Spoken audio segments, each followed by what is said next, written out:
Blu Wolf Podcast.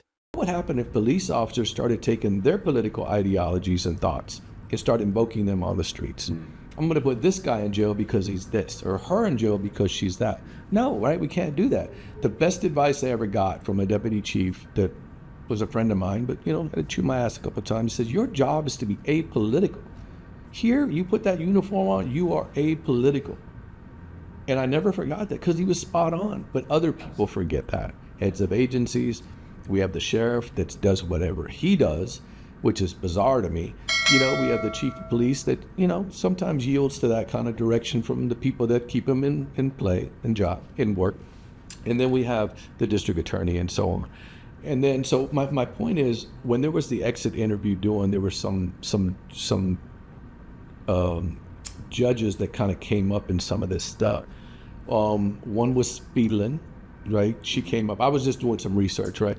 Yeah, Rosie Speedlin Gonzalez. Yeah, Speedlin. Yeah, Gonzalez. I don't know what her name is, but I just know it's Speedlin. And the whole thing was, I looked and she had put up a pride flag, which is fine. I don't care what you want to do. But then I guess there was some insinuations about her having some sort of bias. Right, that was what I found, and then ultimately it was disproven. But when I start seeing flags like that, and I can get people of pride, but at what point does it stop? Does a German American put a German flag in there? Does a Irish American? Hey, I would put my Kansas City Chiefs flag in there if I win again. Yeah. So those are certain things. I remember the one guy that was there, I think it was Kazan, always had the Texas flag, but we're in Texas, right? And so at what point does it stop? And then she had made a comment at a pride after this actor was killed here a couple of weeks ago. She wanted it to be a hate crime, and then I think McManus walked it back.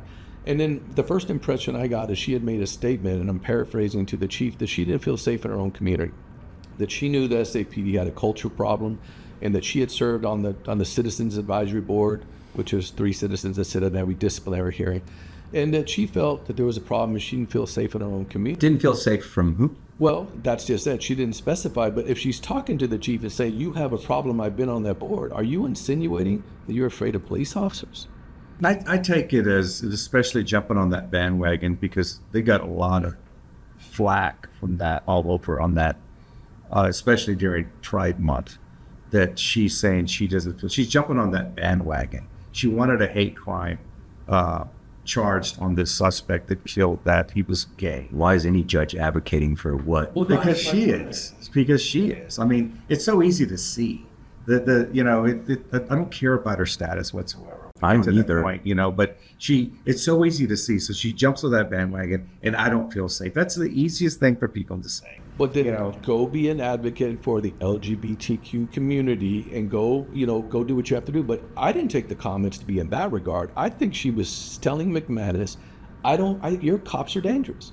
And I think that's a huge problem because where I'm going with this, it's just taking me a minute to get there. Tell me you're not biased.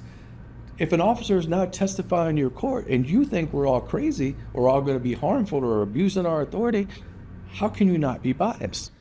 It's a very good question. It's pretty insightful, and I don't blame you for getting to the conclusion that you've gotten to. I'd love to have her on. I just don't think Willie would go for it. Well, that'd be a fun one. Oh, it'd be awesome. I will say this. I have no issue with her being gay. My son's gay, and I love him. I do have an issue with expressing your own independent views inside of a courtroom.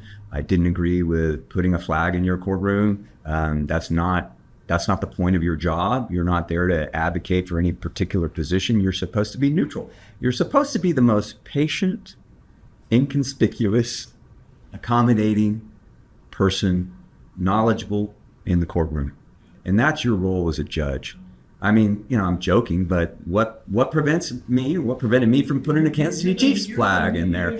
And every time if I figure out a defense attorney or a prosecutor is maybe a Raiders fan, wow, okay. But if you became the president of the NFL, it wouldn't be wise to put up your Chiefs flag. You see what I'm saying? That's the point I'm making. You're the commissioner. You don't want to be rocking. There's one of your TikToks that I saw today.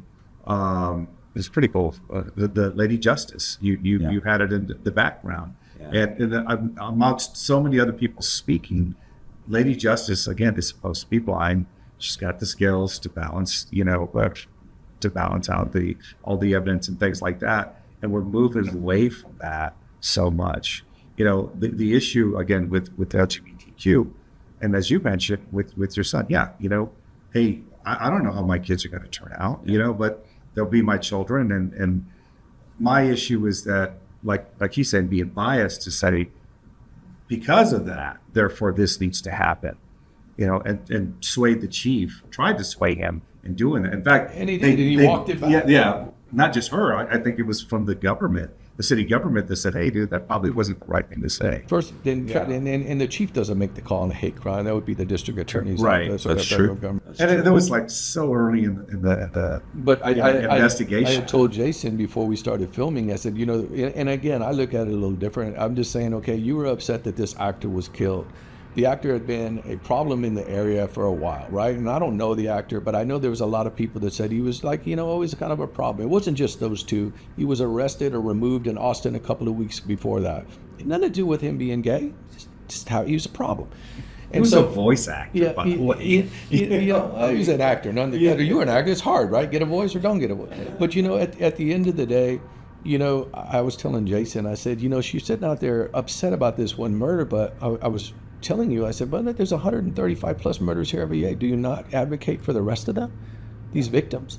And that's what it seems like to me. It's like it's a special interest kind of rally or crying point. And I don't appreciate that, because I think everybody that dies in this city, even if they're turds or not, if you're going to come out and say this is a tragedy, then every one of them is a tragedy.